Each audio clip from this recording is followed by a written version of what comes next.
éternel, car il entend ma voix. Il a penché vers moi son oreille, et je le chanterai toute ma vie.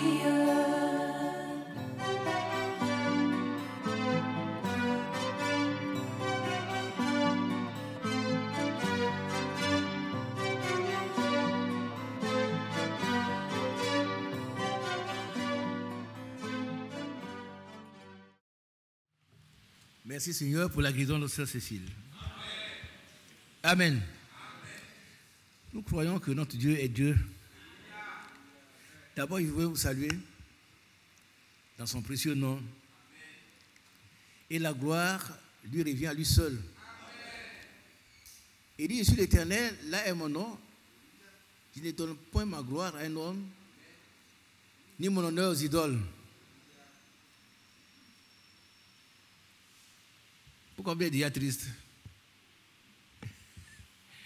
Notre soeur a été guérie, nous devons être heureux.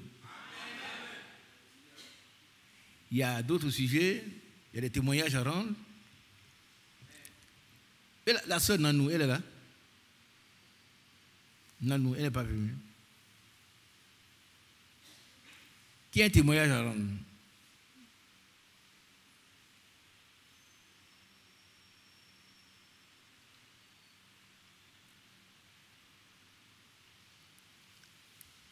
Toi, tu n'en as pas.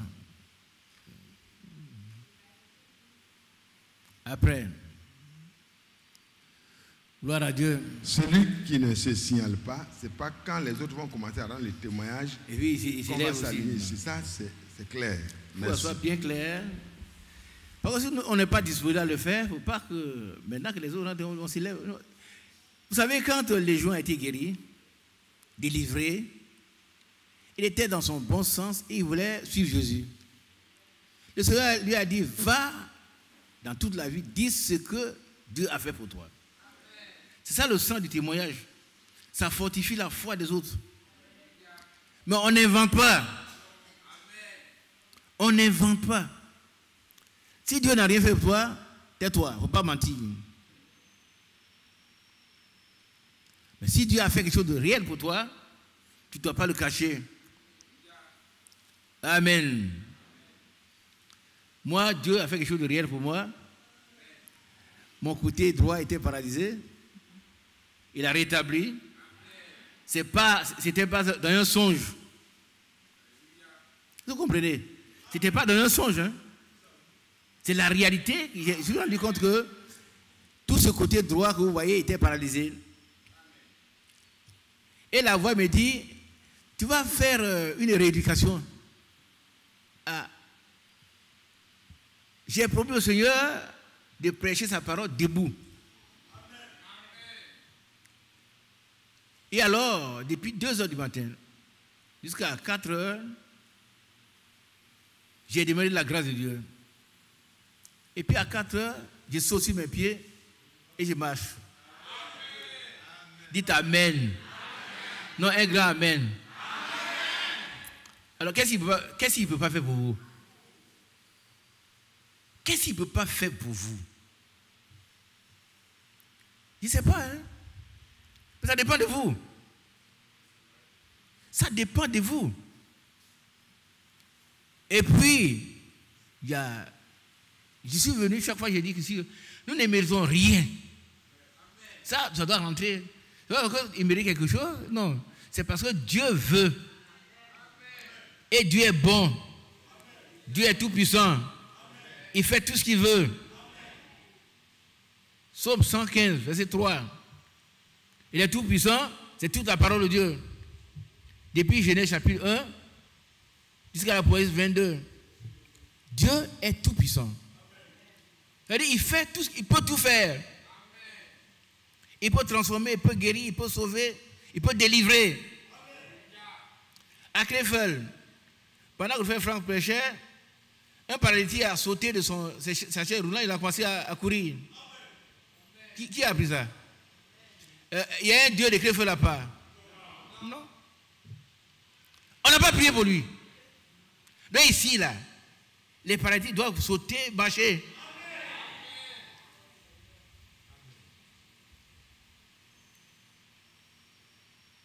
Nous sommes passés à une table supérieure. Nous voulons voir l'invisible. Dites un grand amen. Et c'est le sujet ce matin. Nous devons voir l'invisible. Dieu ne veut plus voir des gens qui ont tout pleinement en lui et qui sont assis et qui raisonnent. Le raisonnement, c'est notre ennemi numéro 1. Oh, si, il n'y a pas de si. Il n'y a aucun si. Il n'y a pas de si. Hein? Si j'étais bon, mais tu ne seras jamais bon. Vous savez qu'il y a des religions où, d'après ce que j'ai appris, on mettra ce que c'est tes œuvres, des bonnes œuvres sur une balance. Et puis on met les mauvaises sur le bas. Et puis, si ça équilibre, mais j'ai pitié ces religions-là. Parce qu'aucune bonne œuvre humaine ne peut sauver. Aucune bonne œuvre humaine. Il n'y en a même pas. Ça n'existe même pas. Mais il a été fait pécher pour que nous soyons devenus justice de Dieu. Il s'est fait pauvre pour que toi tu sois riche. C'est dans la Bible. Parce que tu as été guéri. Déjà. Tu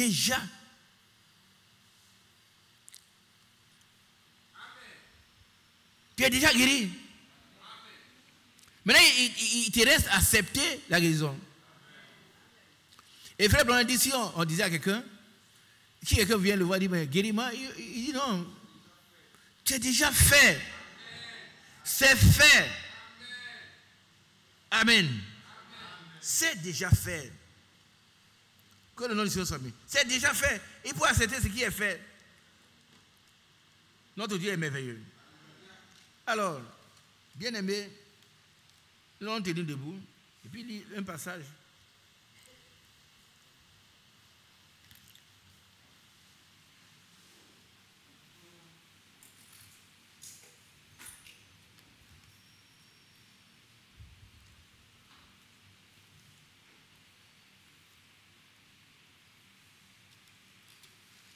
Hébreux chapitre 11. Je vais être bref pour que vous puissiez avoir le temps de prier.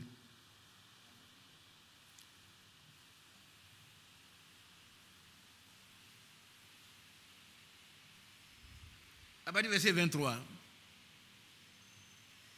Mon frère, à vous, s'il te plaît.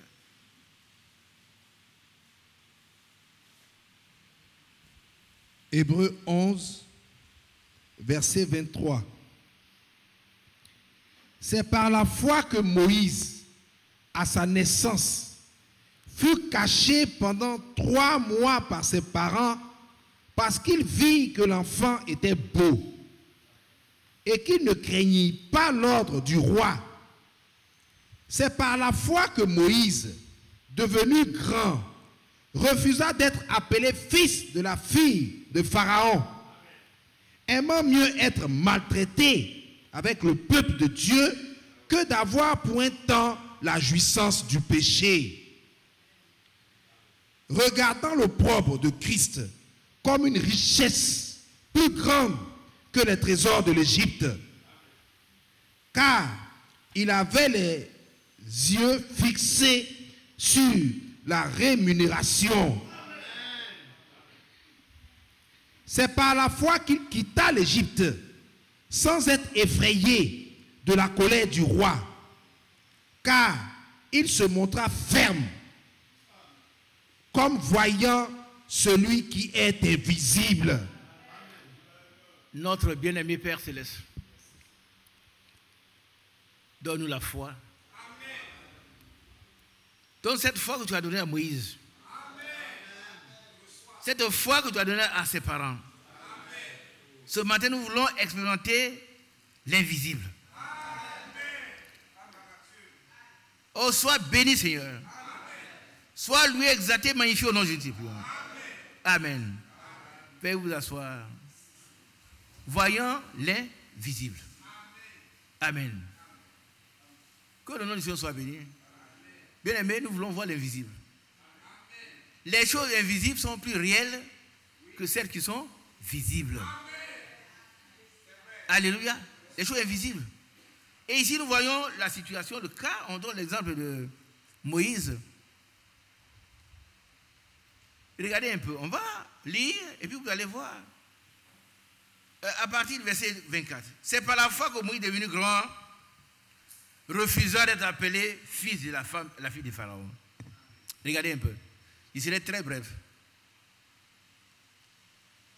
Frères, sœurs, si nous avons la foi, nous devons nous départir du monde. Est-ce qu'on comprend? Quand on a la foi, on doit l'exercer en quittant ce monde. L'Égypte était la plus grande puissance alors. Et être appelé l'enfant de la fille de Pharaon, c'était un grand honneur. Mais quand Moïse a grandi, amen. Et quand il a eu la foi est une révélation. Quand il a été éclairé, il a choisi. Toi, ma soeur, tu dois choisir. Mon frère, tu dois choisir de quitter ce monde pourri et être avec les fils de Dieu, quel que soit le prix que ça coûte. Tout choix coûte.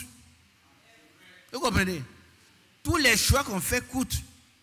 Nous devons faire la meilleure, choisir la meilleure part qui ne sera jamais ôtée. Et cette part, comme Marie l'a choisie, c'est Jésus lui-même. Alors, notre frère Moïse, il a fait un choix. Ce matin, ma soeur, est-ce que tu as fait ton choix? Est-ce que tu as fait ton choix de quitter ce monde corrompu qui va bientôt être détruit? Et ça coûte cher. Quand Moïse a quitté la maison de Pharaon, il a été maltraité. Mais il a accepté. Il a été chassé de l'Égypte. Lui qui était un fils du roi, il devient un esclave. Il va passer 40 ans dans le désert. Et c'est là que Dieu va se révéler à lui. Frères, sœurs, si nous faisons le choix, Dieu va se révéler à nous. C'est Dieu que nous voyons des loin, on entend les témoignages, mais il va se révéler personnellement à chacun. Parce que, écoutez bien, vous ne pouvez pas avoir un pied en Dieu et un pied au dehors. Il faut un choix. Il faut un choix qui coûte. Ça coûte cher. Vous allez mépriser, critiquer, calomnier. Mais vous devez rester ferme. Parce qu'un choix, c'est un choix. Il n'y a pas de demi-choix. Celui qui fait un demi-choix, c'est un hypocrite. Parce qu'il passe là-bas, aussi, si ça marche, il va aller là-bas. Mais rappelez-vous, cet homme, ce chrétien frontalier. Mathias, qu'est-ce qui lui est arrivé? Le chrétien frontalier, celui qui était assis à la fenêtre pendant que le pauvre prêchait. Le chrétien qui était assis à la fenêtre pendant que Paul prêchait, qu'est-ce qui lui est arrivé? Il est tombé mort. Alors qui veut mourir? Moi, je ne veux pas tomber mort. Je veux faire mon choix. Et mon choix, c'est Jésus-Christ de Nazareth. Quand on l'a choisi, ça va nous coûter très cher. On sera régné. Mais lui, il ne peut pas nous régner. Il est resté à la fenêtre, il ne fait plus frais. Mais il est tombé. Si tu veux tomber, reste à la fenêtre. Ça veut dire, si tu veux tomber, joue avec ta foi. Une demi-foi, c'est une incrédulité. Je le prends. Une demi-foi est une incrédulité. Tu as compris? Allez, une foi, une croyance. Et les démons ont cette foi-là. Et ils tremblent, mais ils n'ont jamais cru. Quand ils entendent parler de Jésus, ils tremblent. Mais ils n'ont jamais cru. Mais si ce n'est pas de cette foi qu'on parle. La foi qui sauve, c'est la foi C'est une substance. Alléluia. Amen. Oh, Dieu soit béni. Et nous demandons au Seigneur de nous donner cette foi-là. Alors, c'est par la foi que devenu grand, Moïse refusa. Les mots sont très forts. Qu'est-ce qu'il a fait? Il a refusé. Frère, refuse aujourd'hui tout ce que le diable t'offre, qui est contraire à la parole de Dieu. S'il reste une grosse enveloppe, un joli garçon, une jolie fille, refuse cela. Refuse. Par contre, c'est toi dans ta nature. Tu es fils de Dieu. Tout ce qui est contraire à la parole de Dieu doit être refusé. Est-ce qu'on a compris ici? Encore, il refusa. Donc tous les mots sont forts. D'être appelé fils de la fille de Pharaon. Oh, qu'est-ce que c'est que être appelé fils de la fille de Pharaon? C'était un honneur temporel. Mais ce qui s'est passé après, c'est que Moïse est revenu. Et la puissance de Dieu, entre les mains de Moïse, a englouti la puissance de l'Égypte. Mais Moïse ne pouvait pas avoir cette force, il était encore collé à la puissance de l'Égypte. Bien aimé, regardez ici. Ne vous trompez pas. Ne vous leurrez pas. Ne vous faites pas d'illusions. Il n'y a que deux puissances. Dieu, le Créateur tout-puissant, et puis Satan. Il n'y a pas d'intermédiaire. Et Dieu veut des gens qui l'adorent en esprit et en vérité. Ceux qui ont fait le bon choix. Cette femme samaritaine, quand elle est venue, Jésus lui a dit tout ce qu'elle a fait. Et elle a dit, elle est allée dans le village, appeler tous les villageois. Venez voir un homme qui m'a dit ce qu'il a fait. Il dit, c'est-il pas le Christ? Mais avant cela, elle a dit à Jésus, elle lui a appris l'histoire. Nous avons adoré sur ces montagnes. Mais vous dites à Jérusalem qu'on doit aller adorer. Et le Seigneur lui a dit, l'heure vient et est déjà venu. Où ces esprits sur cette montagne, ni à Jérusalem. Et où les vrais adorateurs adoreront le Seigneur en esprit et en vérité. Amen. La dernière fois, frère Franck a dit, c'est pas à peine de venir à Scriffel. Qui a entendu ça? Si tu as l'argent, va. Mais ce n'est pas là-bas que se trouve Dieu. Il se trouve dans sa parole. Il se trouve dans son église. Et il se trouve en nous. Et il fait de nous des dieux. Je vous renvoie à la prédication du frère Branham, intitulée quoi? La divinité. Nous devenons une partie de Dieu. Notez-le, et puis allez écouter. On devient une partie de Dieu. Et nous voyons au-delà de ce que les autres peuvent voir. Qui a compris? Aujourd'hui, mes soeurs qui sont là, vous voulez avoir des enfants, vous voyez déjà votre enfant. Les frères qui veulent avoir des enfants voient déjà leurs enfants. Des frères qui veulent être guéris sont déjà guéris.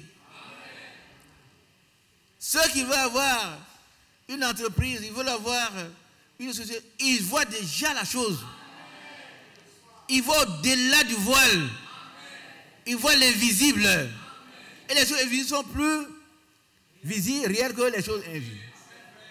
Alléluia. Voilà donc Pharaon, Moïse a refusé frère. Qui est d'accord? C'est pas moi. Quand vous allez à la messe, c'est vers Jésus, c'est pas moi. Si vous mentez, vous devenez menteur. Refusez ce que le diable vous offre. Le Seigneur a refusé de l'adorer. Il a refusé. Il dit, bon, tu vois, tu es venu pour mourir, pour sauver les gens, mais tu n'as pas besoin de mourir. Tout ce que tu vois, c'est à moi. Toute la gloire du monde. Incline-toi un peu seulement, et puis il te donne tout. Frère, ne t'incline jamais devant le diable. Si tu en as les paroles diaboliques dans ton cœur, Ouvre la porte de ta maison et puis chasse les démons. Chasse-les. Bon, ces paroles ne sont pas tes paroles à toi. Tu es un fils de Dieu. Tu es un fils de Dieu. Alléluia. Refuse toutes les offres du diable. Par contre, toi, tu vois plus loin. Tu vois l'invisible. Amen. Tu vois déjà tes enfants. Tu vois déjà ta structure. Tu vois déjà ta santé. Tu vois déjà la réalisation d'un tel. Tu vois la guérison déjà des gens. Amen. Alléluia. Notre Dieu, il ne ment pas. Amen. Et Dieu a inspiré son serviteur Moïse. Il a refusé. Toi aussi, refuse. Refuse, ça veut dire qu'on te donne. Toi, tu dis non. Bien aimé, regardez-moi bien. Ne vous mettez pas avec les écrivains sur un jour étranger. Alléluia. Ils ont deux Corinthiens verset. On va revenir à. C'est ça le message. Et puis on revient à notre sujet, l'invisible. À vous, dépêche-toi. Ne vous mettez pas les incrédules sous un joug étranger. D'abord, il faut répondre aux questions qui ont été posées à partir du verset. Combien là-bas 14.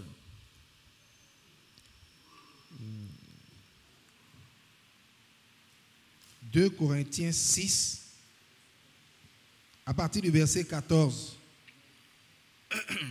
Ne vous mettez pas avec les infidèles sous un joug étranger. Un joug étranger, c'est une servitude, une nouvelle servitude.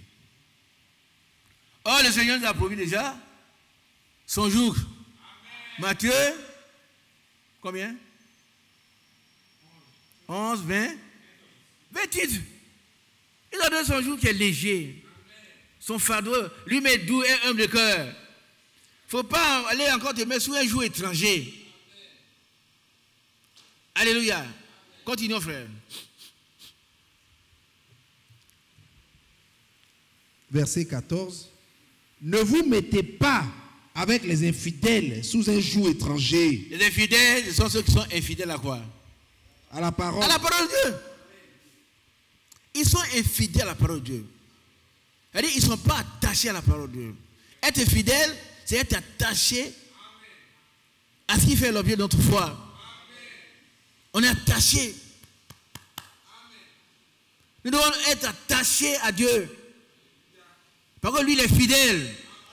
Et sa fidélité est un rempart et un bouclier qui nous protège contre les assauts du diable. Je vais vous dire une chose que je voulais dire. Frère, je ne crois pas qu'un chrétien puisse être chef du village. Moi, je ne crois pas ça. Un chrétien qui est chef du village, je ne crois pas ça. Moi, je ne crois pas ça. Donc, je vous ai dit mon témoignage, quelqu'un est venu me prendre, il va être dans la chefferie, il dit non. Je serai obligé de faire les libations. Mais si je ne le fais pas, vous allez le faire à mon nom. Et je vais être envahi de mauvais esprits, alors que j'ai le Saint-Esprit. J'ai le Saint-Esprit.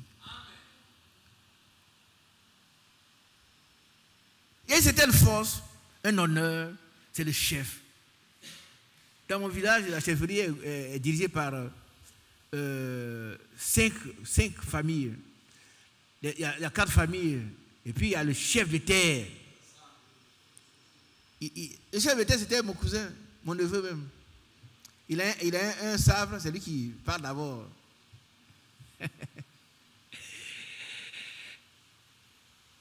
Frère, il faut faire un choix. Et puis, le chef, maintenant, lui, il ne parle pas, il a un gros chapeau, drigueba, comment on appelle ça? Diampa. Il est derrière. Lui, on met la bouche dans ce, et puis il parle. Ça, ce sont des choses rudimentaires. Rudimentaires. Vous savez ce qu'on appelle? Elle dit quand vous allez chez les... Je vais vous donner un exemple simple. Hein. Allez chez les cordonniers. Quand ils ont fini de couper leur... comment on appelle ça? Le cuir. Ils ont fini de couper les bonnes choses. Qu'est-ce qui tombe? Les petits morceaux qui sont à terre. C'est ça que les gens voient. Et c'est quelque chose. Ce sont les choses rudimentaires. Malheureusement, les gens qui se laissent entraîner. Tu ne veux pas être chef sans entrer dans la sorcellerie. Ce n'est pas possible. De la même manière que nous sommes ici, cet esprit est là dans l'assemblée. Si le prédicateur est sur vous, tu vas t'asseoir avec les autres, l'esprit mauvais t'influence aussi. Il est avec toi. Absolument. Hein? Absolument. Mais si tu veux, moi je dis, si quelqu'un veut soit chef, je donne les lois. Tous les mercredis, on va jeûner pour le village. S'ils sont d'accord, oui. Tous les mercredis, on jeûne. Vendredi, on jeûne. Et puis, on lit la parole de Dieu. On prie. Si vous êtes d'accord, alors ici, chef. Et on va commencer. Vous allez voir des gens qui sont là, ils vont fuir. Et ils ne pourront jamais accepter. Frère, il faut faire un choix. Et c'est le meilleur choix. Jésus. Il ne faut pas vous mettre dans un groupe où on dit, bon, tu es chef ici, c'est ça. Si c'est en désaccord avec la parole de Dieu, ne vous mettez pas dedans. Jésus a dit à Marthe, tu t'agis pour beaucoup de choses, mais Marie a fait a choisi la bonne part. La bonne part, c'est qui? C'est Jésus. Rien d'autre ne peut remplacer Jésus.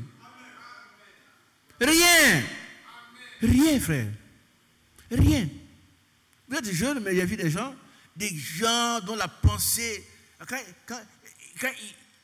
ils parlent, la pensée du jour. Mais je vais t'arriver où c'est fini. C'est fini. Mais Jésus vit encore. Il vit à jamais. Et depuis que je vis, vous vivez aussi. C'est lui l'invisible. Frère, regarde ce que Dieu t'a donné déjà. Qui croit? Dieu t'a donné tes enfants déjà. Il t'a donné ton entreprise. Il t'a donné ta santé. Il t'a donné, reçois seulement. Vous ne pouvez pas me convaincre que Dieu n'a pas donné ma jambe. Vous ne pouvez pas. C'est moi qui ai cette jambe-là. Moi, il a fait ça pour moi. Il a fait ça. Il va le faire pour toi aussi. Tu ne vaux rien, moi je ne vaux rien, mais lui il vaut tout. Mais tu ne veux pas demander? Bien aimé, recevez déjà ce que Dieu a fait pour vous. Les frères pour lesquels nous prions, les soeurs pour que vous ayez des enfants, préparez votre trousseau. Hein. Mais même si on dit, oh, frère, comme moi, il peut avoir un enfant, toi tu es exclu. Qui a compris? Toi tu es exclu, ainsi dit, moi comme ça, et que Dieu. Le Seigneur, l'apôtre Paul dit, le Seigneur Jésus est venu pour sauver les pécheurs, dont moi je suis le premier. Jésus n'est pas venu pour sauver ceux qui sont bon, bien. Et il a dit que ce sont les malades qui ont besoin de médecins. Soyons fermes. Soyons fermes. Alléluia. Lisons un passage dans Ésaïe. Est-ce que c'est Ésaïe? Je vais prendre mon texte. Voilà. Ésaïe 26, verset 3.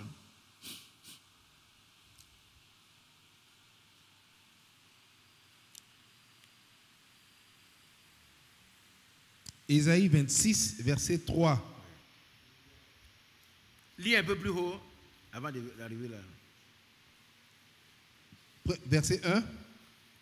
Oui, tu peux lire un peu plus haut même. Chapitre 26, 25. Un peu plus haut, c'est le chapitre 25. Hein? Un peu plus haut encore, c'est le chapitre 25. Ah bon? Bon, lis ce qui est chapitre 26. Ok. En ce jour, on chantera ce cantique dans le pays de Juda. Nous avons une ville forte. Il nous donne le salut pour muraille et pour rempart. Ouvrez les portes. Laissez entrer la nation juste et fidèle. À celui qui est ferme dans ses sentiments, tu assures la paix. La paix. Parce qu'il se confie en toi. On reprend ça, ils n'ont pas compris ça. Reprends. À celui qui est ferme dans ses sentiments, tu assures la paix. Amen. La paix. Parce qu'il se confie en toi. Relis ça pour nous. À celui qui est ferme dans ses sentiments, tu assures la paix. Amen. La paix. Parce qu'il se confie en toi. Ça veut dire quoi, il est ferme? À vous. Ça veut dire qu'il est résolu, il ne se laisse pas distraire, il ne se laisse pas tromper, corrompre, il reste assis sur ses sentiments, sur sa décision. Et qu'est-ce que tu fais pour celui-là? Qu'est-ce que tu lui donnes? La paix. Tu assures la paix. Amen. Qui veut avoir cette paix? Nous avons choisi de prier pour les frères qui n'ont pas d'enfants. Restons fermes.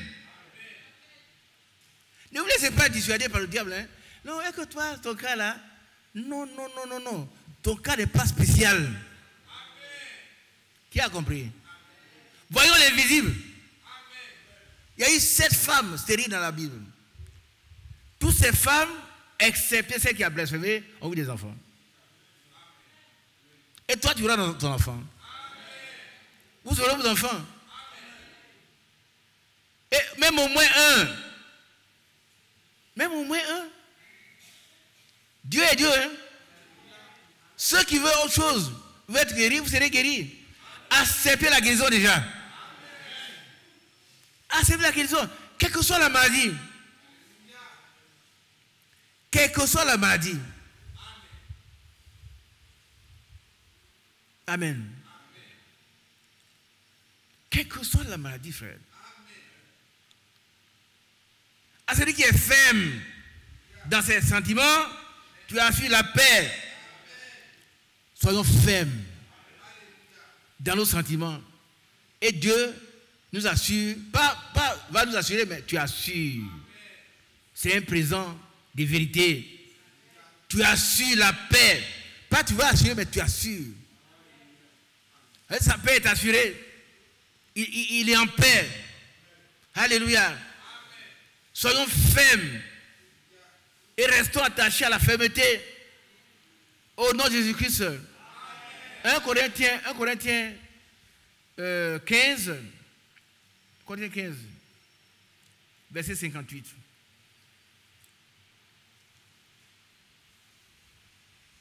« 1 Corinthiens 15, verset 58. Ainsi, mes frères bien-aimés, soyez fermes. » On a fait là-bas. Qui a compris? Soyez fermes. Moi, je dis, soyons fermes. Et quand on a pris une décision qui est éprouvée, qui est prouvée, qui est certifiée, nous restons accrochés jusqu'au bout. Rien ne doit venir faire déchoir de notre fermeté. Frère, si vous n'êtes pas ferme, d'abord, vous n'êtes pas, je ne peux pas dire autre chose. Vous ne savez pas ce que vous cherchez. C'est ce que l'apôtre Jacques dit. Les gens qui ne sont pas fermes, il dit, qui ne s'imaginent pas qu'ils recevront quelque chose de Dieu? Jamais. Ce n'est pas un problème d'imagination, c'est la réalité. Amen. Les choses invisibles sont plus réelles. Est-ce que vous comprenez? Amen. Les choses invisibles sont plus réelles que celles qui ne sont pas visibles. Alors, continuons.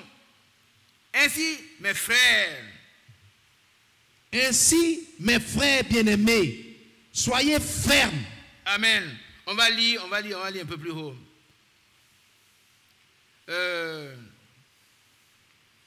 À partir du verset 55, par exemple. 1 Corinthiens 15, verset 55. Ô mort, où est ta victoire? Ô mort, où est ton aiguillon? Voilà une question que l'apôtre Paul pose. Aujourd'hui, nous avons peur de la mort. Mais la mort, ce n'est qu'un esclave. Paul dit, ô mort, où est ta victoire? Ô mort, où est ton aiguillon? Frère, n'ayez peur de rien. Nous sommes en train d'expérimenter une chose. Restons fermes jusqu'au bout. Chacun va recevoir ce que Dieu a prédestiné pour lui. Et c'est sûr et certain. C'est sûr et certain. C'est pas moi qui le dis, c'est la parole de Dieu qui le dit. La sœur qui n'est pas venue, la sœur Nanou, elle n'est pas venue ce matin. Je lui avais demandé de venir rendre son témoignage. Quel est son témoignage? Je le rends. Tu connais ça? Bon. Voilà le témoignage qui est venu me rendre le dimanche. Dès qu'on a dit demander, et vous recevrez, elle a lu dans Matthieu. Hein? Non. C'est pas là-bas. Elle était liée au jour et elle m'a éclairé. Matthieu 21, 22, quoi. 22, 21. Voilà ce qu'elle a lu. Elle est venue dans mon bureau. Et voilà ce qu'elle a lu. Alors,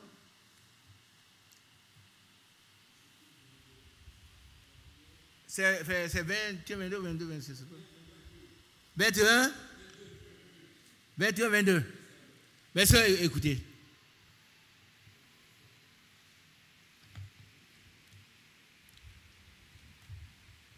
Alors voilà ce que la petite femme a lu. Et elle veut mettre de Dieu à l'épreuve. Mais toi, tu es assise là, et puis toutes les promesses t'abattent, et tu ne peux rien faire. Mais tu ne peux rien faire, remettre ton soi à l'Éternel. Amen.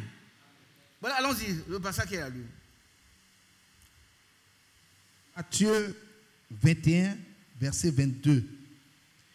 Tout ce que vous demanderez avec foi par la prière, vous le recevrez. Qui a compris? C'est pas ça.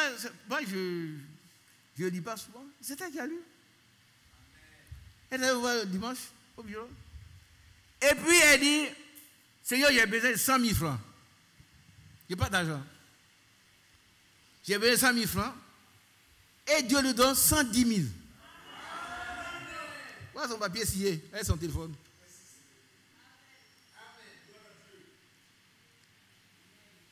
Ça, c'est la parole de Dieu.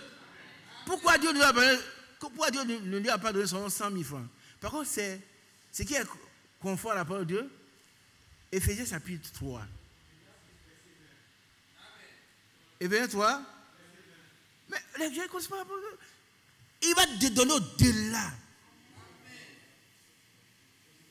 Son problème est réglé. Et toi, ton problème est encore là, par contre, tu ne crois pas. Pas parce que tu es bon, tu ne seras jamais bon. Qui a compris? Demande à ton Père, exprime-lui tes besoins, et puis il va t'accorder ce que ton cœur désire. Tu ne seras jamais meilleur. Jamais. Mais lui, il est meilleur. Il a pris ta place. Il a fait ce qu'on appelle la substitution. Il a pris ta place à la croix du Calvaire. Allons-y. Lis le passage. Éphésiens 3. Ouais. Éphésiens 3, verset 20. Or, à celui qui peut faire, par la puissance qui agit en nous, infiniment au-delà de tout ce que nous demandons ou pensons. Amen. Tu demandes un enfant, il va te donner des triplés. Tu reçois cela.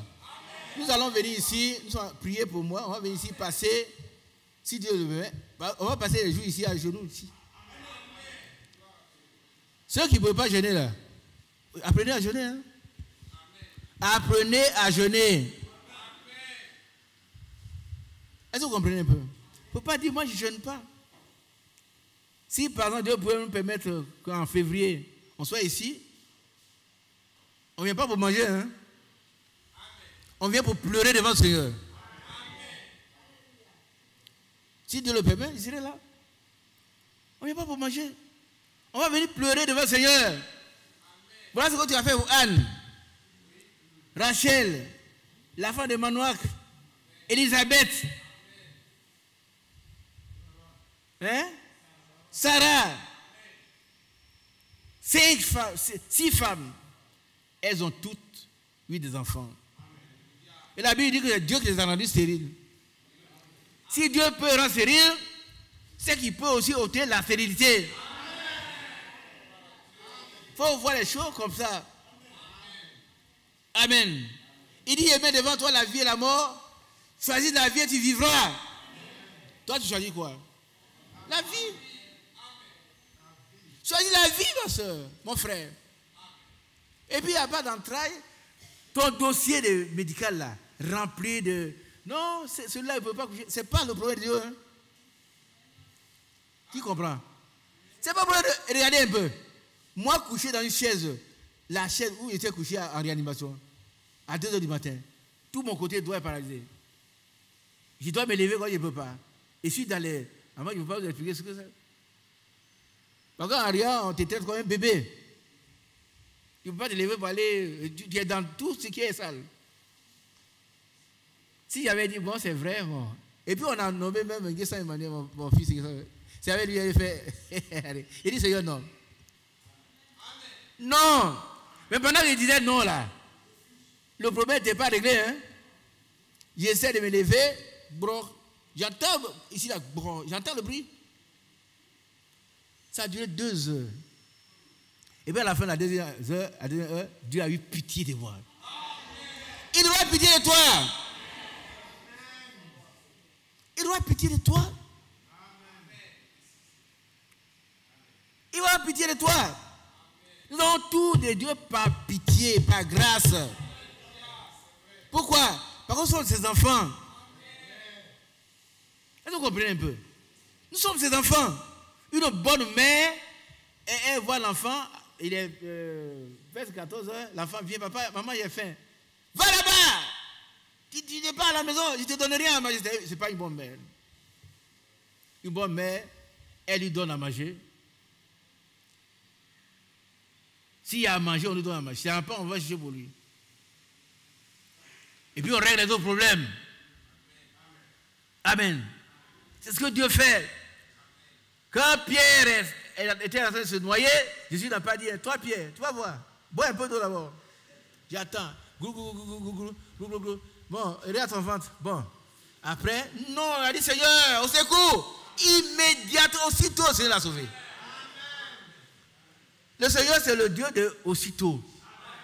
Et puis après, il t'a fait des reproches. Pourquoi as-tu douté?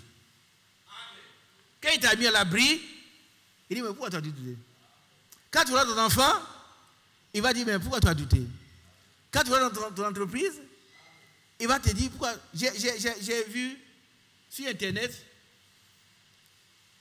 hier, où le frère Branham, à la fin de l'année, souhaitait, au début de l'année, il souhaite des bénédictions spirituelles, matérielles, financières au peuple de Dieu. Bien-aimés, nous avons tout pleinement, Seigneur.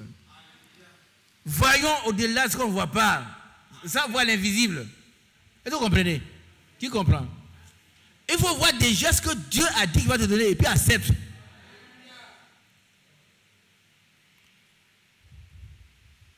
Je reviens, tu ne seras jamais meilleur. Mais le Seigneur a été meilleur pour toi. Il a déjà accompli. Alors, nous revenons à notre... Qu'est-ce que nous sommes en train de lire? Matthieu? Non, ce n'est pas Matthieu. 1 Corinthiens 5, 15, pardon. Verset 56. Non? 1 Corinthiens 15, verset 56. Ouais. L'aiguillon de la mort, c'est le péché. Oui. Et la puissance du péché, c'est la loi. Mais grâce soit rendue à Dieu, qui nous donne la victoire par notre Seigneur Jésus-Christ. Oh, c'est merveilleux. C'est merveilleux. Il doit la victoire sur le péché. Sur l'aiguillon de la mort. Sur tout. Pas une seule personne. Frère, la victoire que tu as pour avoir tes enfants, ton entreprise, ta santé, c'est par Jésus-Christ. Notre Seigneur Jésus-Christ. Un Seigneur, ça veut dire qu'il a droit de vivre des bons sur nous. Et dans Jean chapitre 13, verset 17, il dit, qu'est-ce qu'il dit? Non, Jean 13, 17. Oui, vas-y, dépêche-toi. Dépêche-toi, on n'a pas le temps. Je vais terminer tout à l'heure et puis vous allez prier. Jean 13, verset peut-être 12, 13.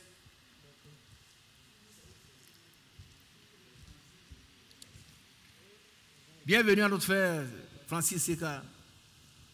Allons-y. Jean 13, verset 13, quoi.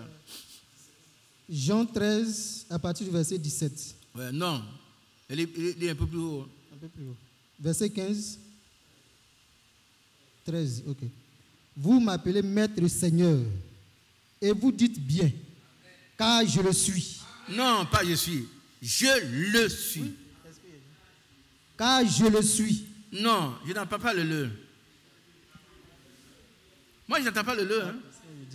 Vous m'appelez Maître Seigneur, et vous dites bien, car je le suis. Oui. Amen. Pas car je suis, mais je le suis. Amen. Je suis le Maître et le Seigneur. Amen. Amen. C'est donc le Maître et le Seigneur. Et nous l'appelons Maître et Seigneur, c'est sûr. Et il est le Maître et le Seigneur. Amen. Et vous dites bien, ça veut dire que vous avez eu la révélation. Vous ne vous avez pas trompé, je le suis. Je suis le Maître, je suis le Seigneur. J'ai le droit de vivre une mort sur vous. Mais je vous demande de choisir. Je mets devant vous la vie et la mort. Choisis la vie. Et tu vivras. Maintenant, on continue. Si donc je vous ai lavé les pieds, moi, le Seigneur et le Maître, vous devez aussi vous laver les pieds les uns aux autres. Amen. Car je vous ai donné un exemple, afin que vous fassiez comme je vous ai fait. En vérité, je vous le dis, le serviteur n'est pas plus grand que son Seigneur. Amen. Ni l'apôtre plus grand que celui qui l'a envoyé. Si vous savez ces choses, vous êtes heureux, pourvu que vous les pratiquiez. Alléluia.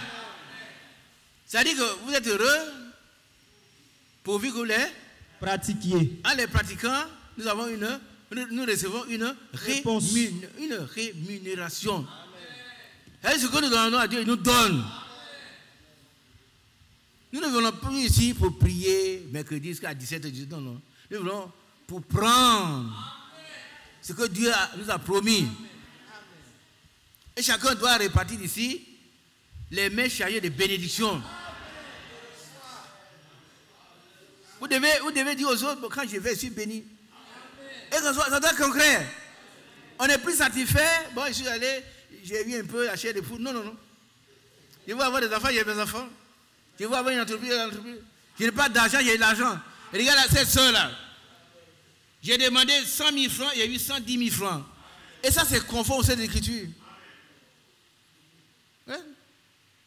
Non, toi, tu n'as rien eu, tu dis, bon, ben, on a pris, tu es content de quoi? Tu n'as rien? Tu es dans le besoin encore. Et le psaume 123 dit, tu dois crier encore jusqu'à ce que Dieu réponde. Tu dois crier encore. Par contre, toi, ton problème, tant que ton problème n'est pas résolu, tu ne peux pas être heureux. Tu ne dois pas être heureux. Est-ce qu'on se comprend? Ton problème demeure. Tu n'as pas d'argent, tu n'as pas d'enfant, tu n'as rien. Et le sujet pour lequel on prie, tu ne peux pas être heureux. Ce n'est pas possible. Ou bien tu es une hypocrite. Et Dieu veut te donner ce qu'il a promis pour toi. Amen. Nous continuons le verset 58 là. 1 Corinthiens, verset 58. Verset 58. Ainsi, mes frères bien-aimés, soyez fermes. Ça c'est important. Qui veut que Dieu le rende ferme? Frère, ne tombons pas dans la fermeté. On va aller à la maison, prenez les jours de jeûne. Ça, je vous demandais, vous faites au moins 2 jours dans la semaine. Je ne sais pas si vous avez commencé. Mais on a commencé à prier il y a longtemps. Hein. Donc, commencez à jeûner, peut-être le mercredi et le vendredi. Apprenez à jeûner. Si nous devons aller jusqu'à 21 jours, on le fera. Qui a bien compris? Il y en a qui ont peur. Ils disent, 21 c'est trop. Non. Ça n'a jamais tué quelqu'un. Au contraire, vous faites 21 jours, vous allez rencontrer le diable lui-même. Moi, je l'ai rencontré une fois. Il me regarde, oui. Et toi, tu vas expérimenter la puissance de Dieu dans cette église, dans ta vie. Notre foi ne doit pas être basée sur les femmes, mais sur la puissance de Dieu. Si on doit laisser à 21 jours, on le fera. Non, apprêtez-vous. Que Dieu nous donne un jour, peut-être en février, je ne sais pas. Hein. On vient 3 jours ici pour pleurer. On ne va pas baisser les bras tant que le Seigneur ne nous a pas répondu. Amen. Si on entend le Seigneur dire, mais toi, Isaac, là, il ne se donne pas. Si il dit, ma grâce te suffit, il ne peut plus faire autre chose. Mais tant qu'il ne m'a pas dit ça, c'est qu'il va me donner. Qui a bien compris? Tant que je n'ai pas entendu le Seigneur me parler, mon problème à demain, il va régler. Il va régler. Parce que Jacob n'a pas veillé 1 heure, 2 heures, 3 heures. C'est toute la nuit. Et à la fin, son nom a été changé. Sa démarche a été changée. Sa vie a été sauvée. Et quand on va à Jacob, on dit, ah, Jacob, mais pourquoi tu marches comme ça? Et le frère m'a dit ceci. Chaque fois qu'il y a une victoire, le nom est transformé. Dites Amen. Un voleur qui rencontre Jésus, il devient fils de Dieu. Ce brigand à la croix du Calvaire est allé au paradis ce jour-là même. Pourquoi vous ne dites pas Amen vous aussi? Vous ne croyez pas la parole de Dieu? Il faut croire comme disent les Écritures. Il faut croire comme disent les Écritures. Il ne faut pas croire comme ce que tu penses. Mais crois ce que les Écritures disent. Il y a des promesses. Il y a combien de centaines de promesses pour notre propre vie, pour notre vie en société, pour notre famille. Nous devons nous les approprier. Est-ce que vous comprenez? Tu peux avoir 1000 costumes dans ton garde-robe. Et puis, être mal habillé quand même. Mais qu'est-ce qu'il te faut? Il faut les porter. Il faut les porter. Alors, toutes ces promesses sont pour nous. Et on meurt les pieds dans l'eau, on meurt de déshydratation. Quand on va nous voir, on dit, mais il est mort parce qu'il ne boit pas. Ses pieds sont dans l'eau. Il faut faire rire. Ses pieds sont dans l'eau, il est mort parce qu'il ne boit pas. On peut vous faire un bon repas, vous allez mourir de faim. Mais qui va manger pour vous? Ce n'est pas moi, ce n'est pas la maman. Elle a fait son repas, son travail. Sauf si vous êtes malade. Ça, vous ne pouvez pas manger. Bien aimé, que la grâce de Dieu nous soit multipliée. Amen. Le verset 58 dit ainsi, mes frères bien-aimés, soyez fermes. Amen. Frères, soyons fermes. Dieu va nous donner ce qu'on lui demande. Nous ne venons pas ici pour passer le temps comme on venait, on prie et puis on est content. Non, non. Dieu va nous faire grâce. Il doit pitié de nous. C'est notre Père. C'est notre Père. Oh, il y a des promesses dans la Bible. Que son nom soit béni. Soyez fermes. Amen. L'apôtre Paul ne s'arrête pas là. Il va en prendre un autre mot. Quel est ce mot? Inébranlable. Inébranlable. Amen. Qui va m'expliquer cela? Parmi les sœurs, ferme, inébranlable. Mon frère Tia.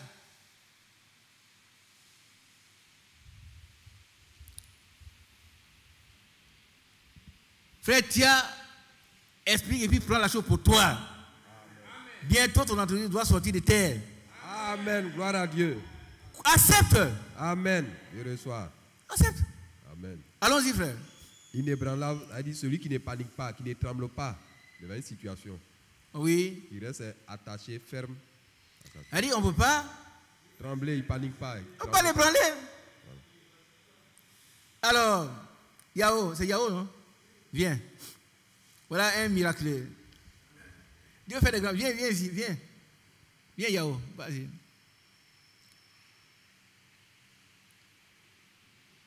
Non, reste là. Il faut pousser ce machin qui est devant toi. Il faut pousser. Pousse. Ça pousse? C'est comment?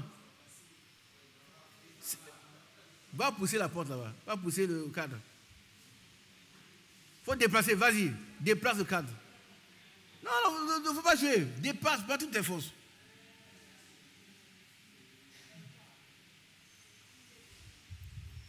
Qui voit la différence? Ma fille. Donnez le micro à la fille. On ne rit pas. Moi, je ne ris pas, mon petit. Il y a deux exemples. Le premier, c'est quoi? Bon, je crois que le premier, il est facile à pousser, et puis le deuxième est difficile à pousser. Donc, c'est ça qui fait la différence. Vous avez compris? On ne rit pas ici. Hein. C'est... Hein? Le premier, quel est le cas? Le premier, facile à pousser. Le deuxième est difficile, et c'est ce qui fait la différence. Mais facile à pousser, on dit qu'il est ébranlable. Ok. Il faut pousser. Et il y a des chrétiens qui sont comme ça. Ils prennent des décisions, aujourd'hui, on va venir prier, jeûner, pourquoi on va dans la famille? Demain, il n'y a que ça là. Leur affaire là-bas ici. Non. Moi, je vais venir prendre mon temps là. Non, ce n'est pas la peine. Frère Isaac, non. Moi, je ne te demande pas, frère. Regarde seulement à mes pieds. Dis amen. Regarde mes pieds. Toi, tu as besoin d'enfant. Dieu va te donner un enfant. Tant qu'il ne t'a pas dit, toi, là, je ne veux pas d'enfant, tu restes à genoux. Maintenant, vous avez vu l'autre cas. Voilà un vrai chrétien qui est là-bas. Inébranlable. Rien ne doit venir le faire déchoir de sa décision qu'il a prise. À celui qui est ferme dans ses sentiments, tu as su la paix. La paix parce qu'il se confie en toi. Ésaïe 26, 3. Retenez-le. Retenez Ésaïe 26, 3. Répète-moi à vous. À celui qui est ferme dans ses sentiments, tu as su la paix. La paix. La paix. Parce qu'il se confie. Parce qu'il se confie en toi. Soyons fermes, inébranlables. Alléluia. Continuons. 1 Corinthiens 15, 58. Inébranlable, travaillant de mieux en mieux à l'œuvre du Seigneur. Alléluia. Faisons tout ce que nous pouvons faire pour le Seigneur. Continuons. Sachant que votre travail ne sera pas vain dans le Seigneur. Est-ce qu'ils ont compris ça? Un travail vain, c'est quoi? Un travail vain, c'est quoi? Sœur, je vous donne la parole. Qu'est-ce que c'est travail vain?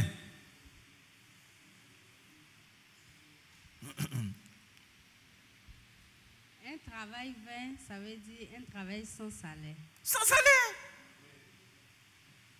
Mais ici, le Seigneur nous dit, votre travail ne sera pas vain. Ça veut dire ce que tu cherches là. Tu vas l'avoir. Qui a compris au fond là? Ce pour lequel tu jeûnes, tu pries, tu ne manges pas pendant que les autres mangent, tu vas l'avoir. Tu vas l'avoir, hein? Et ce n'est pas à cause de toi, hein? C'est à cause de lui. Il dit à cause de mon nom, je suspends ma colère. À cause de ma gloire, je me contiens afin de ne pas vous détruire. C'est lui qui fait ce qu'il a résolu de faire. Et toi et moi, Psaume 123 le dit, nous devons rester dans la prière jusqu'à ce que notre opprobre soit ôté. Vous comprenez que c'est l'opprobre? Que quand tu es là, tu as de l'argent, tu as tout un pas d'enfant. Tu peux sourire. Mais vous savez, quelqu'un a dit que l'expérience est la somme des erreurs qu'on a commises et dans lesquelles on ne veut plus tomber. Mais on doit faire profiter aux jeunes gens de ces erreurs-là, afin qu'ils ne tombent plus dedans. Un cousin, c'est un cousin. Qui est d'accord? Un neveu, c'est un neveu. La Bible dit que le serviteur ne restera pas tout dans la maison, mais le fils va demeurer dans la. Donc tu peux avoir 1000 petits cousins, neveux, ça c'est bien, hein? Mais chacun ira chez lui. C'est une réalité cruelle, mais c'est vrai. Ton immeuble est là, tous les cousins vont partir, les neveux vont partir. Et puis un jour, et ils s'en vont, même s'ils doivent s'asseoir sur un tabouret, c'est chez eux. Ça vous fait mal, hein? C'est la réalité. C'est la réalité. Ils n'ont pas tort. Ils n'ont pas tort. Ils n'ont pas tort, hein? Mais si Dieu peut donner pour toi, la Bible dit que Moïse était comme serviteur. Mais le fils, le Christ, il est comme un fils. Et le fils demeure dans la maison. Ce qu'ils ont analysé, c'est dans la Bible. Hein? Est-ce que vous comprenez un peu? Père Mathias, s'il te plaît. Là où il est écrit, le serviteur ne restera pas tout dans la maison. Mais le fils va y demeurer. Le serviteur, il restera tout dans la maison. Je n'ai pas à chercher. Et Moïse était comme serviteur dans la maison. Mais Christ il est comme fils. Et en tant que fils, il demeure. Et c'est ce que nous voulons avoir en réalité dans notre vie à nous. Vous comprenez? Je ne suis pas contre les cousins, non, mais c'est la Bible. Moïse, il a servi le Seigneur, mais il n'était pas le fils. Est-ce que vous comprenez? Qui comprend cela? Il ne peut pas demeurer dans sa maison, ce n'est pas sa maison. Mais Jésus-Christ, c'est le fils. Et lui, il demeure dedans. Donc, toi, tu as un fils, il sera avec toi. Ah oui. Tout le monde peut t'abandonner, hein? Mais lui, où il va aller? C'est pour mes frères qui cherchent les enfants. Vous devez, on doit pleurer jusqu'à ce que Dieu nous exauce. Tant que Dieu n'a pas dit, moi, il ne te donne pas, nous restons à genoux. On doit pleurer. Mais si on attend, Dieu dit, bon, moi, je ne vous donne pas, bon. Il fait tout ce qui est bon. Amen. Mais je ne crois pas que quelqu'un ait déjà tatoué. Hein? Hébreux 3. Amen. Merci, ma soeur. Vous voyez que les soeurs lisent la Bible. Je suis en train de terminer. On va commencer à prier parce que je ne veux pas vous retarder. Mais sachez que nous devons saisir l'invisible. Amen. Et vous savez que votre travail ne sera pas vain. Tu ne vas pas venir jeûner ici et puis c'est cadeau. Dieu ne veut pas faire ça. Dieu n'est pas injuste pour oublier votre travail. Amen. Amen. Continuons, mon frère. Allez-y. Hébreux 3. Ouais. À partir du verset 5 Mais ça commence à verset 3 comme... Ouais, allons-y. Verset 5. Pour Moïse, il a été fidèle dans toute la maison de Dieu comme serviteur pour rendre témoignage de ce qui devait être annoncé. Amen. Mais Christ l'est comme fils sur sa maison. Amen. Et sa maison, c'est nous. Et sa maison, c'est qui? C'est C'est nous. nous. Alléluia. Amen. Et sa maison de toi? C'est vrai. parti. Pourvu que nous retenions fermement jusqu'à la fin la confiance et l'espérance dont nous nous glorifions. Gloire à Dieu. Et sa maison de qui? C'est nous. Et il est sur sa maison en tant que fils. Il va nulle part. Gloire à Dieu. Merci au serviteur de Dieu. Amen. Amen. Amen. Dieu soit béni. Alléluia. Que son nom soit béni. Alors, vous allez voir, j'ai relevé quelques récompenses. 2 Chroniques 15, verset 7. Il termine, frère Mathieu va continuer avec le frère Kouma va venir faire prier. 2 Chroniques 15, verset 7.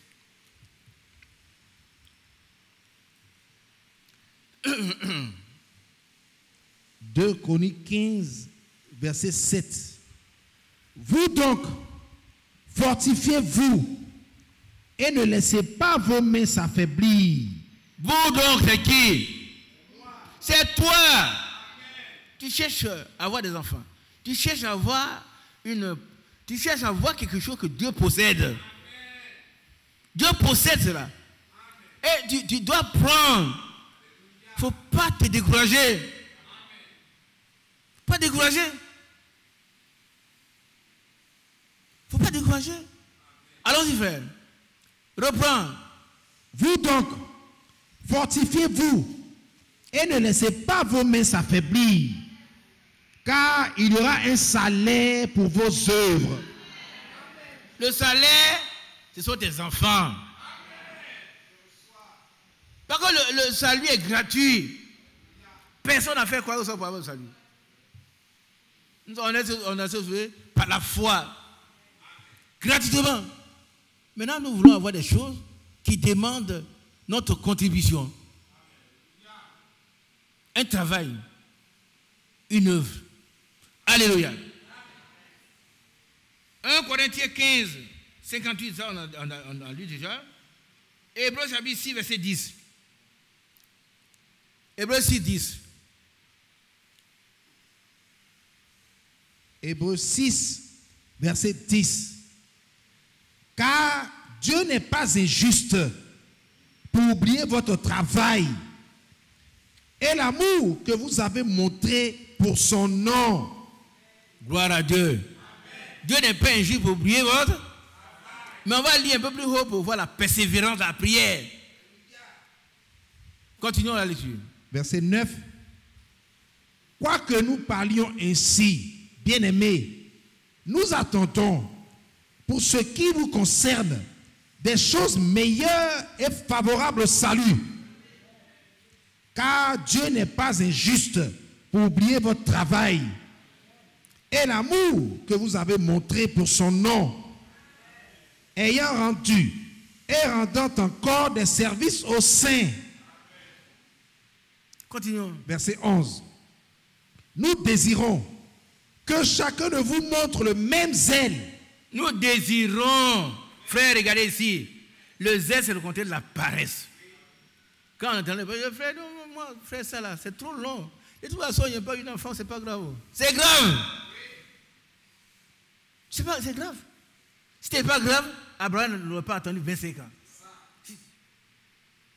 C'est grave. On n'abandonne pas le combat. Quand Dieu ne t'a pas parlé, tu ne dois pas abandonner. Tu dois être persévérant. Continuons. Nous désirons que chacun de vous montre le même zèle pour conserver jusqu'à la fin une pleine espérance. Ça veut dire qu'à la fin, on croit que ce qu'on a demandé, on va l'avoir. Qui pense comme ça? Crois et tu l'auras. Si tu crois, tu verras la gloire. Retenez cela. Et tu vas voir. Tu vas voir. Amen. Continuons. Verset 12. En sorte que vous ne vous relâchiez point et que vous imitiez ceux qui, par la foi et la persévérance, héritent des promesses. Amen. Amen. Voilà. Continuons. Verset 13. Lorsque Dieu fit la promesse à Abraham, ne pouvant jurer par un plus grand que lui, il jura par lui-même et dit, certainement, je te bénirai. Amen. Et je multiplierai ta postérité. Amen. Et c'est ainsi qu'Abraham, ayant persévéré, frère, tu dois persévérer. Et tu obtiendras tes enfants. Tu obtiendras son... Tu as la... Mais je crois que vous avez besoin de cet esprit. Il faut dans ça d'abord. C'est la chose essentielle d'abord, cet esprit. Et le reste, Dieu met grâce. Amen. Allons-y, frère. Verset 15. Et c'est ainsi qu'Abraham, ayant persévéré, obtint l'effet de la promesse. Gloire à Dieu. Amen. La promesse ici, c'est que il n'y aura aucune femme stérile.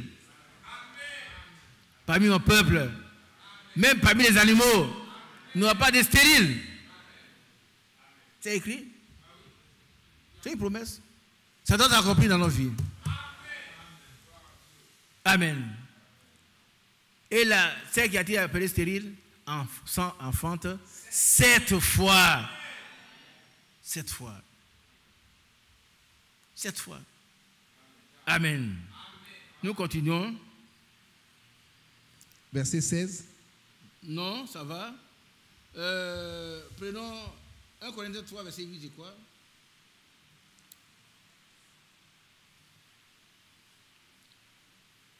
« 1 Corinthiens 3, verset 8.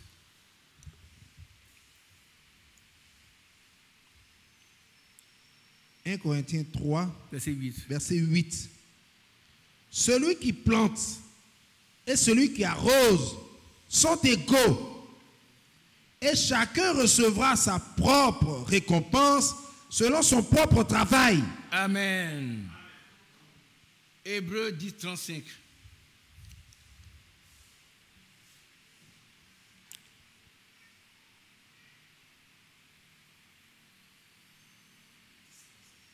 Hébreux 10, 35. Hébreux 10, 35. Verset 35. N'abandonnez donc pas votre assurance, à laquelle est attachée une grande rémunération. Amen. Amen. Un grand prix, un grand salaire. Nous repartons dans notre Hébreu 11 pour terminer.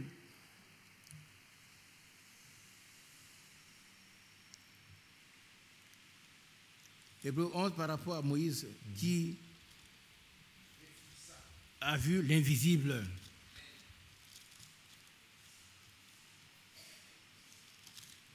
Hébreu 11, verset 23. Allons-y.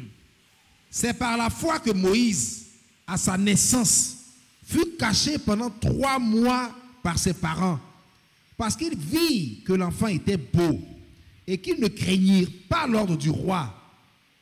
C'est par la foi que Moïse, devenu grand, refusa d'être appelé fils de la fille de Pharaon, aimant mieux être maltraité avec le peuple de Dieu que d'avoir pour un temps la jouissance du péché. Non, écoutez, là, je m'arrête un peu. Regardez ici.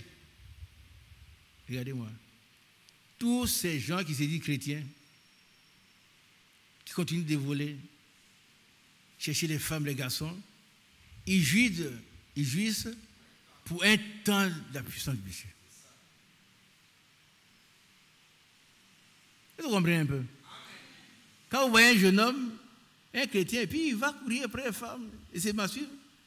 Il n'a rien trouvé qu'il vient de découvrir le péché. Le péché, c'est la mort. Vous avez compris? C'est la mort. Et ton péché t'atteindra. Ton péché ne va pas atteindre. Ce n'est pas moi que je vais atteindre. C'est toi. Ton péché va t'atteindre. Tu veux faire cachette, mais un jour on verra. Quand tu vas attraper le sida, les cheveux sont frais, malade, mais on est allé, on dit que c'est le sida. C'est la maladie de qui? C'est la maladie de ceux qui n'obéissent à la parole de Dieu. Sauf si, il ne sait pas, dans les laboratoires, ça il ne sait rien, les médecins le savent, on peut être contaminé, ça il ne sait pas. Mais si toi-même tu vas chercher le sida, il va t'attraper. Si vous allez un jour à 13 filles dans les maladies infectieuses, mais à 300 mètres déjà, vous sentez une odeur fétide. Vous allez voir des gens qui étaient des belles femmes, des beaux garçons, ils sont défigurés. Le péché défigure. Le péché tue. Tuons-le.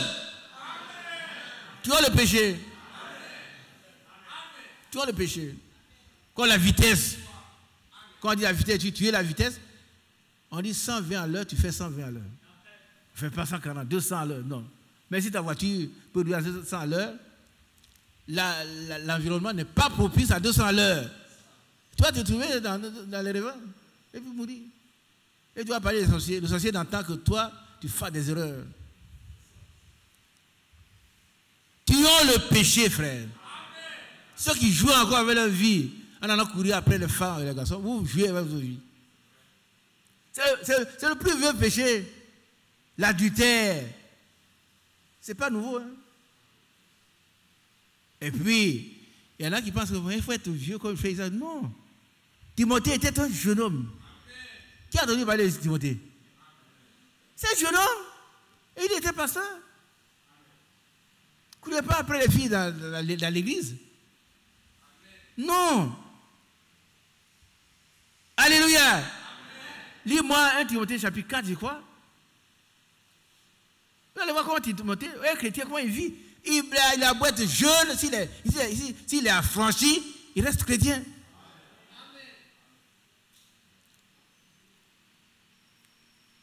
C'est 1 Timothée 4 ou bien 2 Timothée? C'est 1 4. Allons-y.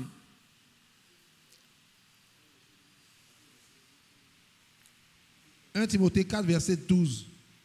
Que personne ne méprise ta jeunesse, mais sois un modèle pour les fidèles, en parole, en conduite, en charité, en foi, en pureté. » En pureté, ça veut dire que les jeunes filles, ce n'est pas des femmes. Hein? Ce n'est pas des femmes, hein? Ce sont des sœurs que tu dois respecter. En pureté. Amen. Continuons. Verset 13. Jusqu'à ce que je vienne, applique-toi à la lecture, à l'exhortation, à l'enseignement. Malheureusement, nous, qu'est-ce qu'on veut faire dans ces messages? Regardez ici, frère. Dans ces messages, les frères, il y a beaucoup de frères qui ne connaissent pas le message. Ils ont dit le brochure est fini. Ils sont devenus pasteurs. Applique-toi à la lecture. Tu vas enseigner quoi? Moi, je suis enseignant. Qu'est-ce qu'il peut enseigner s'il ne sait pas ce qu'on doit enseigner? Qu'est-ce qu'il veut enseigner? On me dit, frère Isaac, oui, bon, monsieur, si je vais là, je ne suis pas un frère. On me dit, monsieur Sombo, on vous confie la classe du temps. Et puis, je m'en vais. Je ne sais pas, il ne connaît même pas le programme. Et on me donne un programme et je ne maîtrise pas le contenu. Tu vas enseigner quoi? Un enseignement a plusieurs paramètres. D'abord, le contenu. Est-ce que ce qu'on dit d'enseigner A plus B, tu connais? Première chose.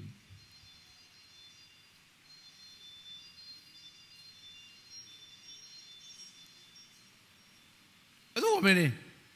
Un enseignant doit d'abord maîtriser le contenu à enseigner. Première chose.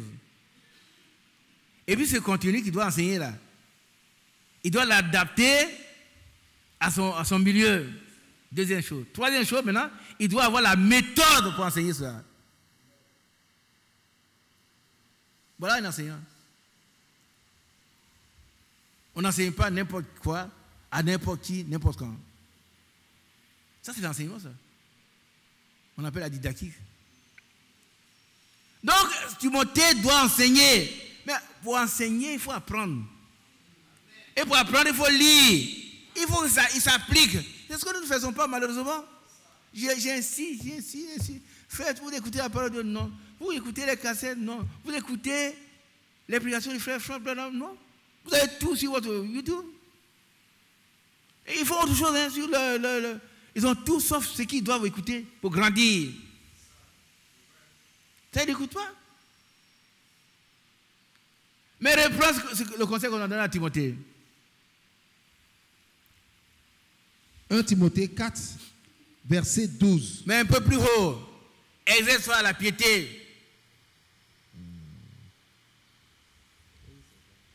Verset 8. Ouais. Écoutez, regardez ici. Frère, après vous avez dit qu'est-ce que nous suivons? On suit qui? Parce que ce n'est pas Paul, hein? Ce n'est pas Branham, ce n'est pas Franck.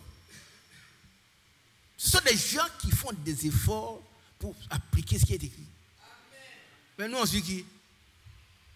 Allons-y, frère. Verset 8.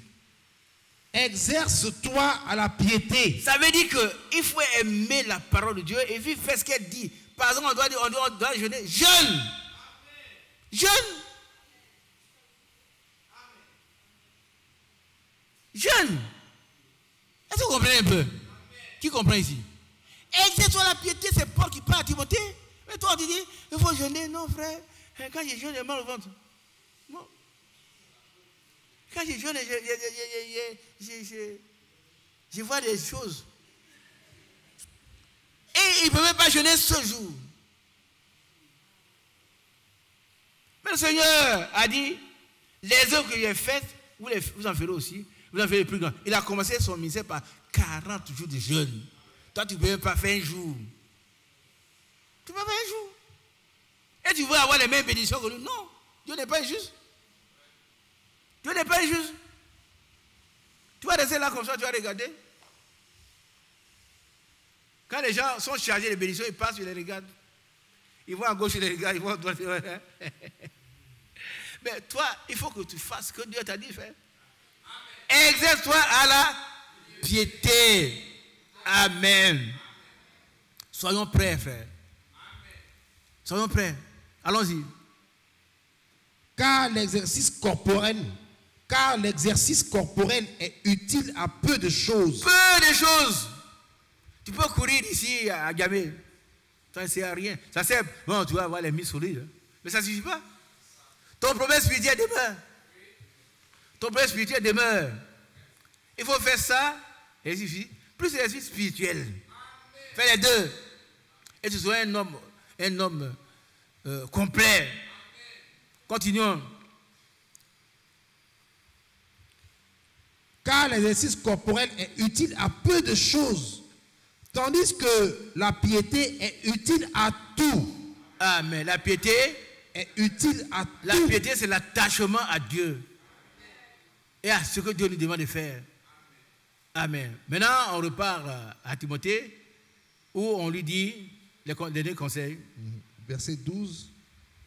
Que personne ne méprise ta jeunesse. Alléluia. Amen. Regardez ici. Dans son village, le Seigneur Jésus a dit, qui me convaincra de péché? Qui a pu répondre? Mais toi, tu es là-bas. Une sœur de l'église qui est dans haut, elle est ancienne, c'est toi. On cherche là, elle dit, c'est le pasteur là. On va te mépriser. Par contre, tu es méprisable.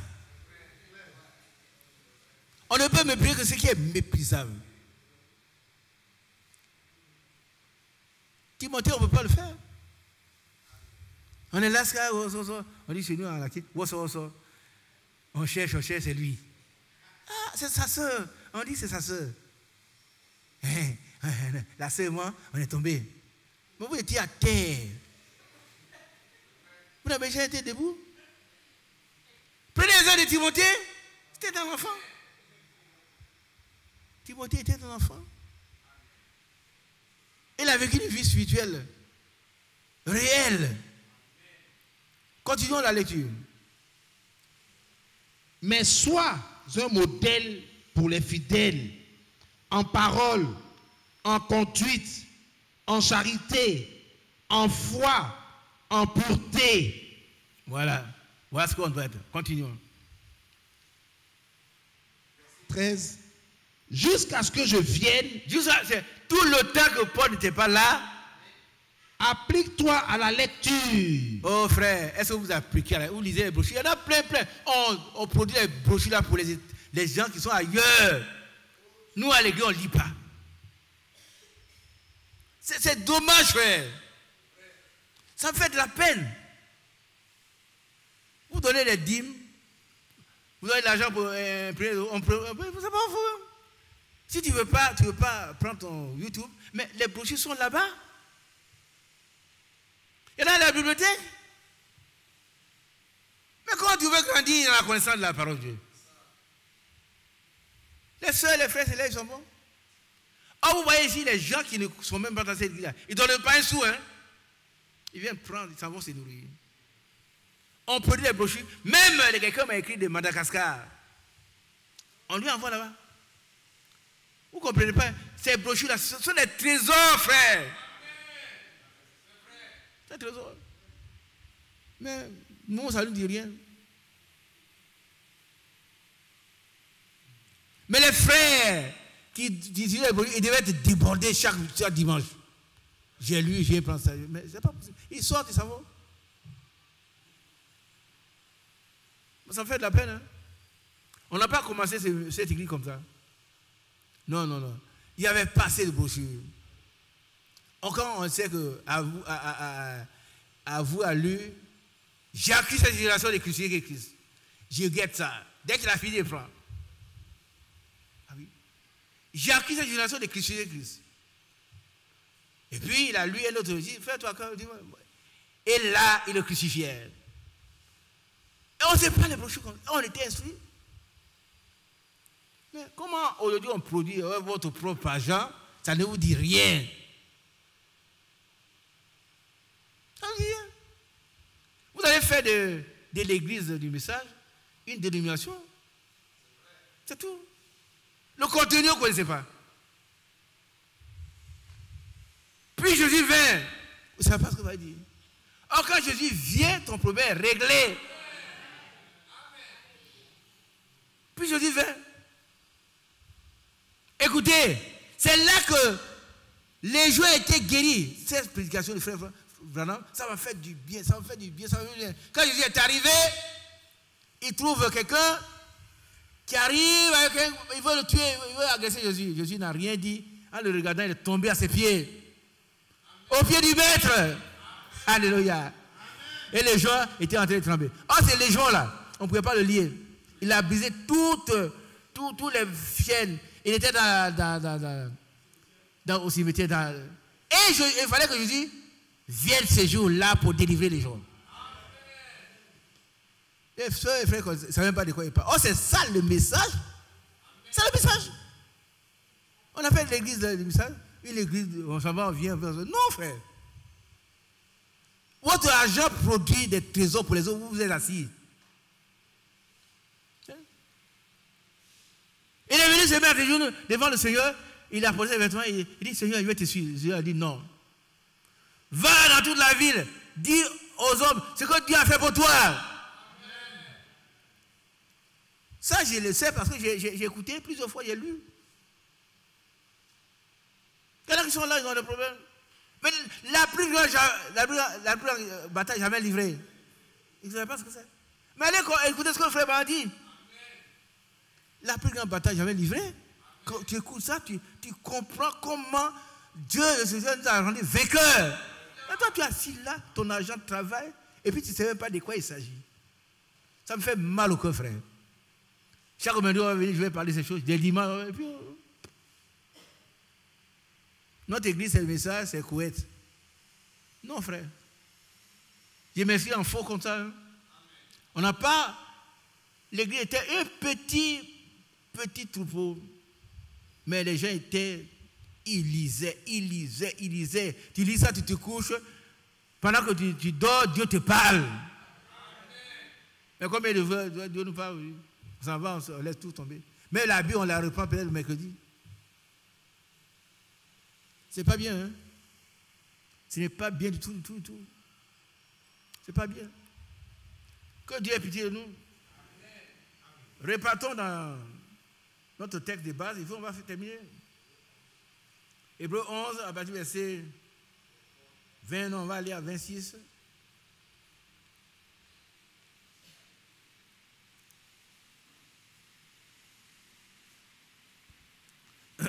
Hébreux 11, verset 26. Regardant l'opprobre de Christ comme une richesse plus grande que les trésors de l'Égypte, car il avait les yeux fixés sur la rémunération.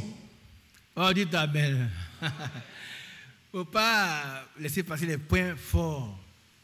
Vous croyez que Moïse a quitté le palais comme ça? Non. Il a vu l'invisible. Il savait qu'à la fin, il y a une grande rémunération qui l'attend. Il n'a pas voulu jouir du péché. Il n'a pas voulu se faire appeler fils de la fille de Pharaon. Par contre, il y a un grand salaire qui l'attend. Il a vu ça déjà. Toi aussi, tu dois voir ce qui t'attend. Ce que Dieu t'a promis, il va te le donner. Et tu dois négliger tout le reste. Tu comprends? Tu dois négliger tout le reste. Ton ventre, frère, va jeûner. On viendra ici, tu vas jeûner.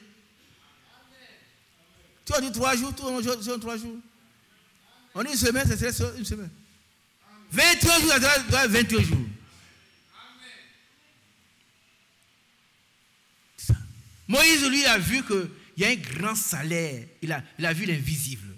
Toi aussi, tu dois. Il faut dépasser les considérations. Non, non. Et regarde à l'invisible. Ce que Dieu t'a promis, au-delà de ce que tu vois. Amen. Vois déjà le salaire. Amen. Continuons verset 27. Verset 27. C'est par la foi qu'il quitta l'Égypte, sans être effrayé de la colère du roi. Il a vu au-delà ce qu'il attend. Amen. Toi aussi, il ne faut pas te faire inquiéter par le diable, ses démons, par les cousins. Oh, on te voit un jour. J'étais venu ici, et puis il y a une soeur qui m'a dit, frère Isaac, tu es trop maigre, qu'est-ce que tu as? Elle croyait que j'avais le sida. Ça fait au moins 30 ans passé. Hein. Je jeûnais 24 heures sur 24 heures tous les mardis. 24 heures sur 24 heures tous les vendredis. J'avais un problème. Là où je travaillais. Et tous ces problèmes étaient réglés. Tous mes ennemis ont été littéralement vaincus. Tous. Jusqu'au dernier. Tous jusqu'au dernier. Tous jusqu'au dernier vaincus. Et il y a un dernier groupe qui avait fait un projet d'aller m'assassiner sur une route. Tous ont été pris. Il était 8. Tous pris. Vaincus littéralement. Notre Dieu est merveilleux. Et toi, tu t'assois comme ça. Et puis, moi, mes frères, c'est comme ça Dieu veut. Non. C'est pas ce que Dieu veut. Dieu ne veut pas que tu sois à la merci des incrédules. Mais toi, il te demande, exerce-toi la pitié. Vous avez commencé à jeûner 24 heures sur 24. Mercredi. 24 heures sur 24, vendredi. Vous serez habitué à ça. Ça ne vous dira rien. Moi, j'allais travailler dans les écoles. Quand on a fini, le candidat est admis, on tue un mouton. Je ne mange pas. Hein? Ah, patron, il y a un mouton, il dit, on va prier, Puis il mange. J'attends le soir, le lendemain. Et tous mes ennemis ont été vaincus. toutes leurs portes ont été, j'ai possédé toutes leurs portes. C'est quoi ici là? C'était la confusion dans leur camp. Ils avaient pour appui l'homme. Il y en a qui avaient des grands, vous voyez, ils n'ont pas, hein. C'est des grands types, hein, des grands types de temps. Là, ils pouvaient, quand ils appelaient, venir attraper le petit saumon, mais tout ça, ça a échoué. Alléluia. Psaume 146.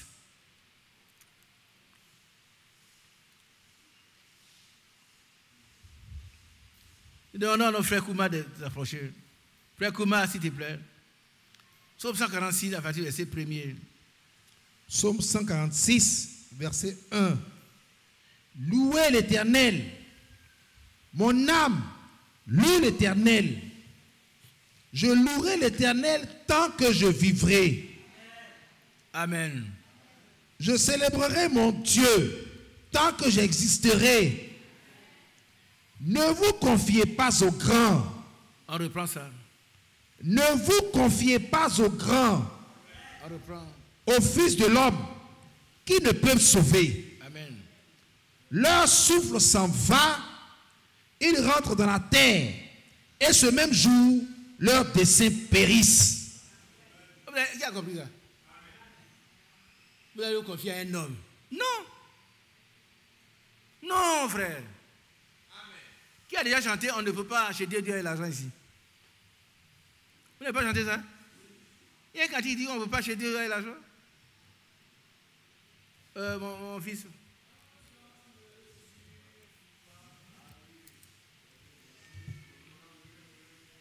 Mon fils, vas-y, donne-moi ces chants. On ne peut pas acheter Dieu et l'argent. On continue notre texte. On va faire chanter ça. Allons-y. Leur souffle s'en va, ils rentrent dans la terre, et ce même jour, leurs desseins périssent. Amen. Le même jour, leur dessein périssent. Tout leur plan, tout leur projet, tout ça est fini. Non. Que Dieu vous bénisse. Restons fermes dans la parole de Dieu. Inébranlable. Continuons.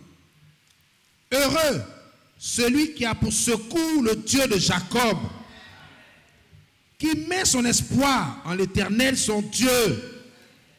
Il a fait les cieux et la terre, Amen. La mer et tout ce qui s'y trouve. Amen. Il garde la fidélité à toujours. Amen. Il fait droit aux opprimés. Amen. Il donne du pain aux affamés. Amen. L'Éternel délivre les captifs. Amen. L'Éternel ouvre les yeux des aveugles. Amen. Et ça doit se faire ici. Parce que l'Éternel, il est là. Continuons. L'Éternel redresse ceux qui sont courbés. Amen. L'Éternel aime les justes. Amen. L'Éternel protège les étrangers. Amen. Attention. On doit faire attention aux étrangers. Tu as bien compris? Ce que la sœur, ce qu'elle a chanté là, j'ai reçu quelque chose. Ce que tu aimes, fais-moi aimer. Je paraphrase un peu. Dieu a dit de faire attention aux étrangers. Peu importe ce que l'étranger fait, mais nous devons obéir à la parole de Dieu. Amen. On continue. Il soutient l'orphelin et la veuve. Voilà. Étranger, orphelin, veuve. Ça, Dieu met l'accent sur sa protection personnelle. Amen. Tu n'as pas besoin, c'est pas toi qui vas découvrir ce que Dieu a choisi. Non, mais non, tu n'as rien à voir. Ce que Dieu a dit, il le fait. Continuons. Mais il renverse la voie des méchants. Amen. Il renverse la voie des méchants. Amen. Donc tu n'as pas à craindre les méchants. Amen. Tu n'as pas à craindre les méchants. Leur voie est déjà renversée. C'est fini? L'Éternel règne éternellement. Ton Dieu, ô Sion, subsiste d'âge en âge. Louez l'Éternel. Amen. Alors, nous devons voir l'invisible. Frères, détournez vos yeux, votre imagination de ce que vous voyez. Qui suis? faut pas regarder à tes problèmes, faut pas regarder à ce que tu vois. Moi, je suis malade, moi, je ne peux pas. On a fait un bilan, on dit, moi, je ne ferai pas d'enfant. Le bilan, mets ça de côté. Mais regarde au-delà. Il y a une grande rémunération qui t'attend. Aussi longtemps que Dieu ne t'a pas dit, moi, je ne te donne pas, il va te donner. Psaume 123, pour terminer. Et puis, mon frère Kouma, tu vas venir. Psaume 123. Qui nous invite à la persévérance de la prière. Allons-y, frère. Je lève mes yeux vers toi, qui sièges dans les cieux. Voici, comme les yeux des serviteurs sont fixés sur la main de leur maître, et les yeux de la servante sur la main de sa maîtresse, ainsi nos yeux se tournent vers l'Éternel, notre Dieu, jusqu'à ce qu'il ait pitié de nous. Aie pitié de nous, Éternel, aie pitié de nous, car nous sommes assez rassasiés de mépris. Notre âme est assez rassasiée des moqueries des orgueilleux, du mépris des hautains.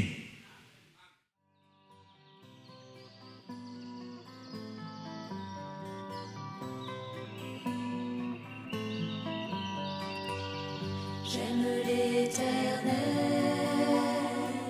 car il entend ma voix. Il a penché vers moi son oreille, et je le chanterai toute ma vie.